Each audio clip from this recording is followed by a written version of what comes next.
my range. Pacing. Alright, who knows a good joke? Who knows a joke? Something funny. Wake us up. It's after lunch. It's funny how it works out. I know a joke. You know a joke. Alright, Jeff knows a joke. Two psychiatrists are walking down the hall towards each other. One says to the other, "Hey," and the other guy says, "I wonder what he meant by that." It's too deep for after lunch, isn't it? Alright, go. You didn't want to tell a joke. Go. Anybody know a good haiku? Well, what's the one about UDP? I don't know.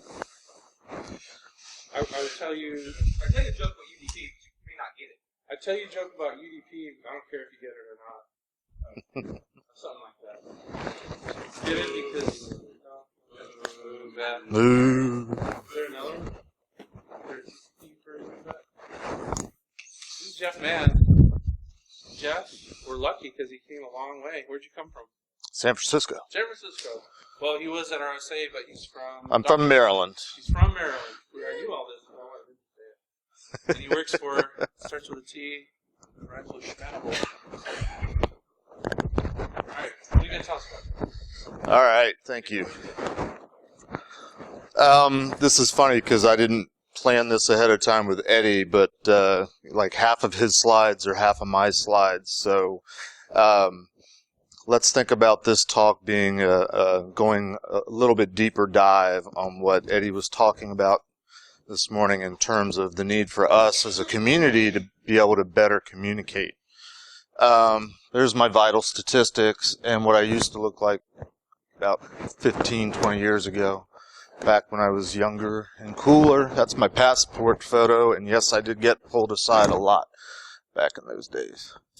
I'm at Mr. Jeff Mann on Twitter. If by the end of the talk you want to get in touch with me, feel free. Talk about security. We're going to find out. I've been in the business a long time. Actually, I found out last night I've been doing this a year longer than Eddie. No, I'm a year older than Eddie. And I think I have been doing this a year longer than him. So, what makes me a Jedi? I'm going to tell you a little bit about myself just because a lot of you don't know me, and not to brag on myself. This is not about me, just to put it in the context of what I want to talk about today. Defining the problem, which is the need for better communication. Talk about why that is a problem, and talk about how to improve upon that. So hopefully talking a little bit more about the how that Eddie alluded to this morning, and then as time allows, happy to answer questions. So it all began with, I'll throw that out there right now, I began my career with the DoD. Spent the first third of my career working at the Hallowed Hall, so if you want to throw things at me, you can. If you want to talk about Snowden later, we can do that. I actually started out at the NSA as a cryptanalyst. I later became what we called information security analyst. I've worked both sides of the house. Does anybody know that there's two sides of the house at NSA? There's an offense and a defense. I actually spent more time on the defensive side, creating codes, creating secure communication systems. I spent a short amount of time on the offensive side.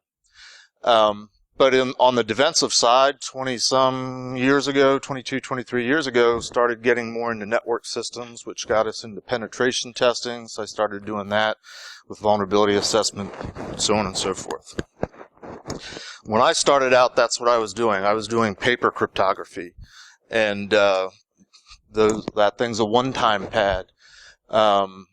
I did a couple of projects with a couple different customers that are DoD customers, and they would use an algorithm, which is what this table is here, called a visionaire table, which is 26 slides of the alphabet against itself. So it's like ROT 1 through ROT 26.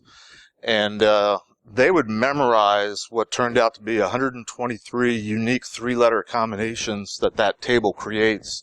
I didn't have it memorized, so I'd just been through all these cryptanalysis 101 classes learning about cipher wheels. So I invented a visionaire cipher wheel. And the first one I made with graph paper, and I glued it to cardboard, and I cut it out, and I just was using it for myself. But the guys that were my customers, they kept stealing it from me. So we ended up making a bunch of them. The customer happened to be the Special Forces. So to this day, when I run into ex-Special Forces, which I do in my line of work occasionally, I ask them if they've ever heard of this thing. They called it the Whizzy Wheel. In fact, I've got one with me today if anybody wants to see it later on. When I started at NSA, everybody know what that is? Say it out loud. You can talk. This is interactive. It's an Enigma machine. When I started at NSA, it was still a secret that U.S. and its allies had broken the Enigma machine. Why? Because there were still countries using it. It wasn't made public until the late 80s, I believe. Anyway, been about 20 years now. I came out into the private sector, a bunch of us guys that worked together. We were pen testers, and we wanted to go out and conquer the world and teach everybody all about the evil vulnerabilities that are out there and do it by pen testing and vulnerability assessments and make everything better. So went out into the private sector and did that for a few years. I actually got a little frustrated as a pen tester, and if you're pen testers out there, tell me if you can relate to this. Going into a customer over and over again, 6 months later, a year later, finding the exact same problem that you had found, the previous time you were in there, and they'd never gotten around to fixing it, or there was some business reason why they couldn't fix it. I started to, and this is sort of the beginnings of this talk, I started to get the idea that, okay, just telling them that things are bad alone doesn't change things. Plus there was younger guys that were working with me that were actually, frankly, better pen testers than I was. I was never much more than a script kiddie. But I did like to, once I got onto a box, look at what was on the box in terms of what kind of information was there. And I believe there's a term for this now called pivoting. I'm learning the new dialogue because for 10 years I've been a QSA, so I got away from the security community. But I went out and started to try to, I think I understand business a little. I was a business major in college. I've been working for the government and had to talk to people in suits. Maybe part of the problem is communication. How do you explain all this complex security stuff to people that don't understand it in a way that they will make the change? Because they're often the decision makers. They're the ones that are going to spend the budget, invest in technology, invest in resources, give you a raise, say, good job, you're doing a great job, keep it up, here's more money, that type of thing. I guess it didn't work because I ended up in PCI. I kind of called that purgatory, but I did it for 10 years. And then Tenable saved me about 2.5 years ago. They brought me in as a PCI subject matter expert and said, we want you to go out and be a strategist and evangelist and go talk about security, which is why I'm here today. I swear Eddie had the same slide this morning. So we all agree things aren't going too well. I actually went around last year giving a talk that was the title of the talk, and I was doing some soul searching because tools that we've used and trusted in for a long time, things like the bash shell, were having vulnerabilities discovered in it.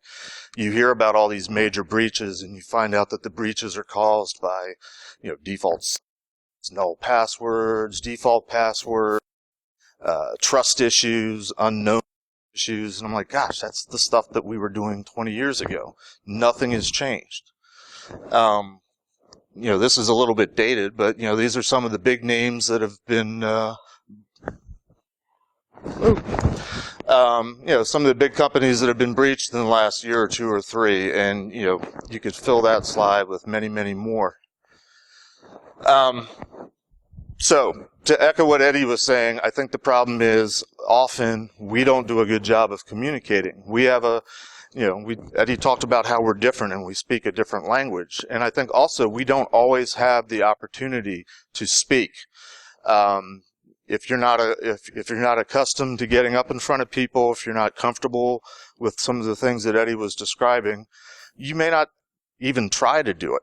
But I've also, in the last year and a half, as I've been going around to these various security conferences, I've been seeing a lot of, shall I say, attitude, shall I say, ego. And I think this sums it up. This was a meme that was just put out in the Twitterverse in the last week or two. If you consider everybody else stupid but you, probably not going to be an effective communicator when you're trying to communicate to those stupid people that are making the decisions. So part of this talk is really, let's learn to speak better, but also, let's go at it with the right sort of attitude, the right approach. So here's what I'm going to jump into now, and this is movie themed, Art of the Jedi, Mind Tricks, Star Wars, and all that. I want to try to give you some of the techniques that I've learned over the last 20 years of primarily being a consultant, going into hundreds of different companies, having to talk to various levels of management, all the IT people, all the security people, various degrees of acceptance, various degrees of hostility at why, especially when I was in PCI, why am I some dumb auditor coming in, keeping them from their day job, that type of thing. So, the first thing I would say is you need to know your target audience. Eddie was talking about giving examples, speaking their language, and he even gave an example of, how he got a lot of background information on one of his customers. That's great. How do you do that? Well, one way that you can do it is engage them in conversation. Try to find out what some of their interests are.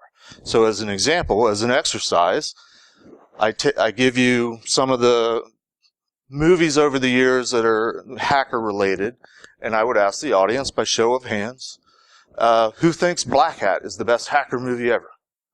Good. Enemy of the State.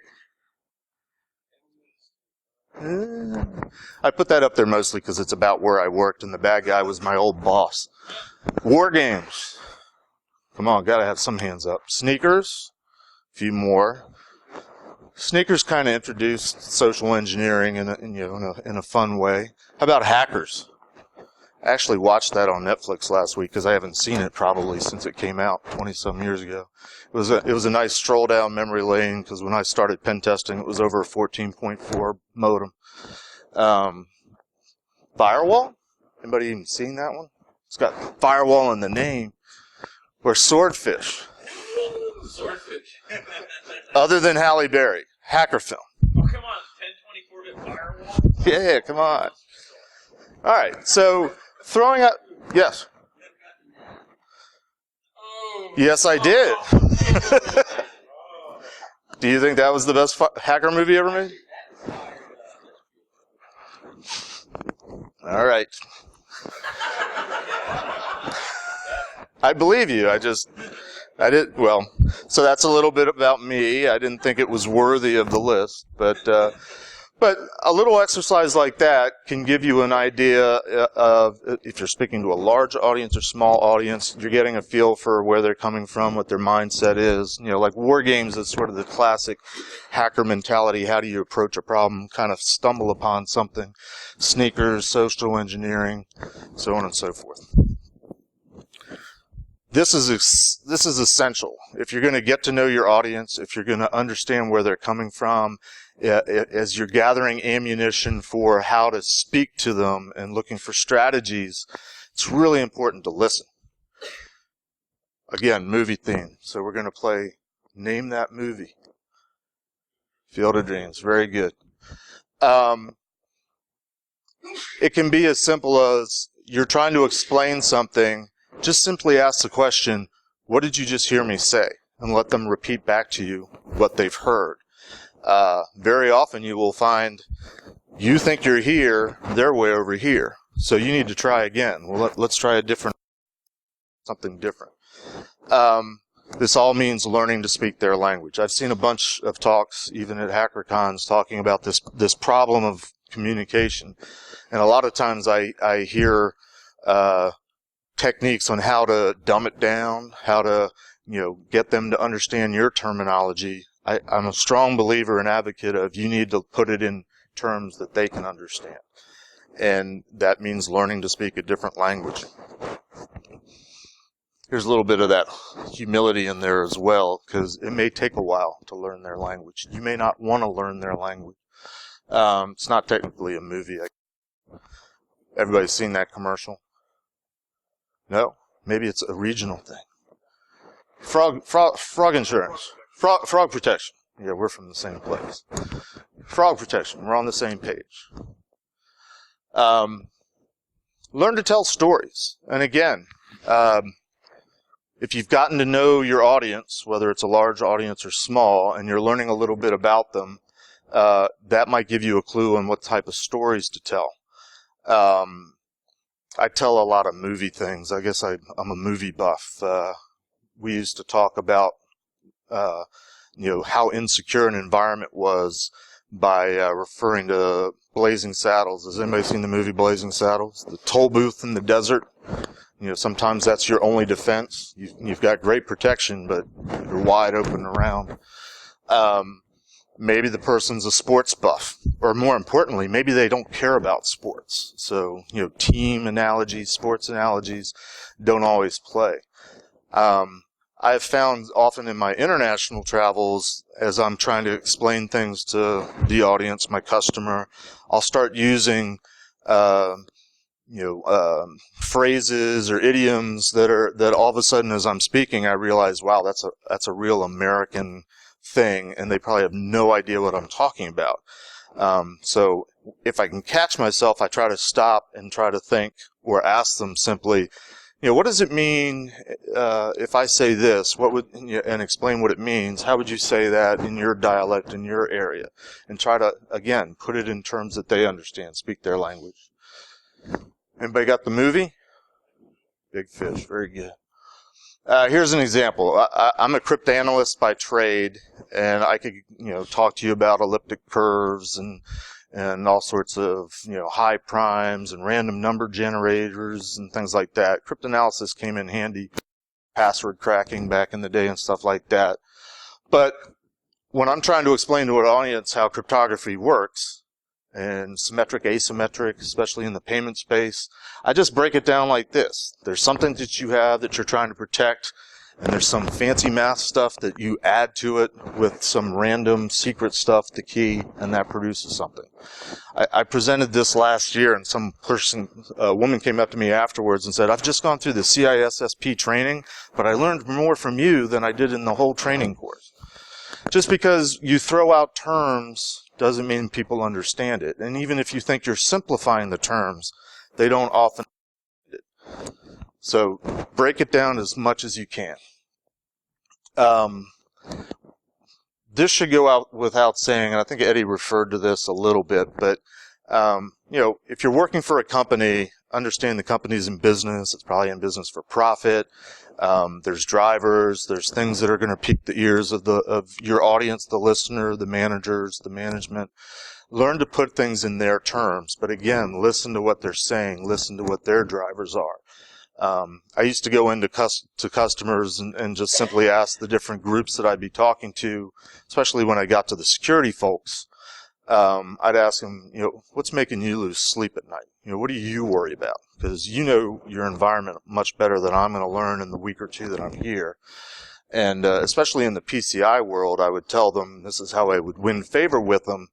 If there's something you need, tell me about it. I'll slap PCI on it. A, we'll be friends, and you'll tell me a lot more. But B, you'll get it. Because if your boss, who doesn't understand any of this, just hears PCI, there's a blank check. And they know they want to do the compliance. They have to do the compliance thing. You get what you need. Worked like a charm. More often than you'd imagine. Oh, I'm sorry. What was the movie? Thank you. All right. And again, get feedback. People used to call me an auditor in the PCI space. I called myself an assessor. I've never done an audit, but people thought I was an auditor. I would explain that to them once, but if they still wanted to call me an auditor, I wasn't going to argue with them. Is it a vulnerability scan or is it a vulnerability audit? I don't care what term we use, but let's agree on the definition of the term. Just work your way through the language barrier and try to get to a point of understanding. And don't think that they always have to come to you. You can speak in their language, put it in terms that they're used to and they're comfortable with. If you're getting decisions made, just a valuable life lesson, especially if your job is on the line, get it in writing. And realize that you're not always going to get what you want. There isn't always you have the idea of what the perfect solution is, but there's probably more than one way to skin the cat. I just used an expression that people may or may not understand, especially in England. So be prepared to lose, compromise. Find that middle ground. Movie? This is the trick one.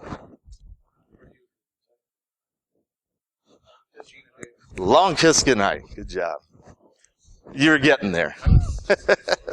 Yep, too slow. Which the line in that movie is, don't make an assumption because it makes an ass out of you and umption. The other thing, and I've seen this very often and I've heard it in various talks, things are bad. Things are really, really bad. But you don't want to always necessarily, especially when you're trying to get to a point where you're going to need things to be changed and money needs to be spent, investments need to be made, ease into it. So a rule of thumb that I used to do when I was doing the presentations of, after the vulnerability assessment, after the compliance assessment, start off with some good things. And sometimes it was a stretch. Well, your website has lots of pretty colors. It's a nice website to visit. And then start getting into, but, there was a few bad things, and then, oh, by the way, there was that devastating thing that got us into the entire application, which got us into your entire network. So ease into it. Movie? It's real easy. Very good. It's kind of right there for you.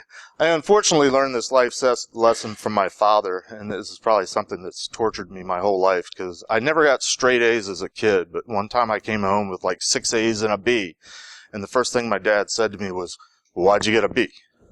So I've always remembered that, and so I've always tried to give that to my customers, ease into it. Say, good job, attaboy, but. So that's the fast version of some techniques, but things that I've learned over the years of how to communicate to audiences large and small, especially when there's discussion going on and decisions need to be made. So, this is where we are, maybe? Matrix. Things are bad. We all agree things are bad. Communication is difficult. We all agree things are difficult. So maybe, do you want to dive in and experience the reality of how difficult it is to communicate and get across, and especially to your audience, or do you want to just keep bopping along? Some might feel this way. Movie? War Games, good job. The conclusion of the War Games movie was, well, this is a silly game to play, thermonuclear war, so why don't we do something different? I've always talked about security. A lot of people talk about it being a game, but I kind of think of it as a puzzle, and I think it's from my DoD training, my analyst training. There's a solution out there. There might be multiple solutions out there. The trick is to get everybody in agreement. This is the path to go. This is where we want to go in terms of where we want to be. Unfortunately, we don't have the option of not playing. But it's difficult. And it takes time. And it takes an investment. And if it wants you first, don't succeed, try again.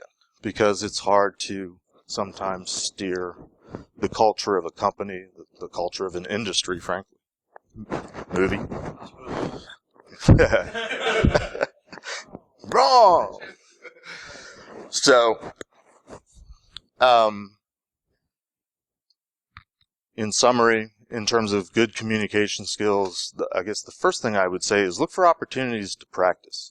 I used to, sitting around the dinner table with my family, I'd bore them a lot, but I'd talk about work and talk about the things that I was encountering, and I would try to explain them, the concepts and the things that I was encountering. I'd try to explain it to my wife and kids, who are pretty much a non-technical audience. And I always felt like if I could get it through to them, then I was on the right track. I was ready to go out and speak to the customer. So look for opportunities to practice, try and try again. Realize that you're really learning to speak a different language when you're learning to speak the language of your audience. So I used to describe myself as being bilingual. I could speak the language of management. I could speak the language of the tech. Any questions? What did you hear me say? What have you heard in my message today? Questions, comments, war stories. wake up. All right, very good. This is the last bit. I'm going to be back here this summer, and I'm actually putting together a training course to give people an opportunity to practice speaking techniques, to practice communication skills, because we don't always get a chance to do that. So, hope to see you in June. All right, thank you.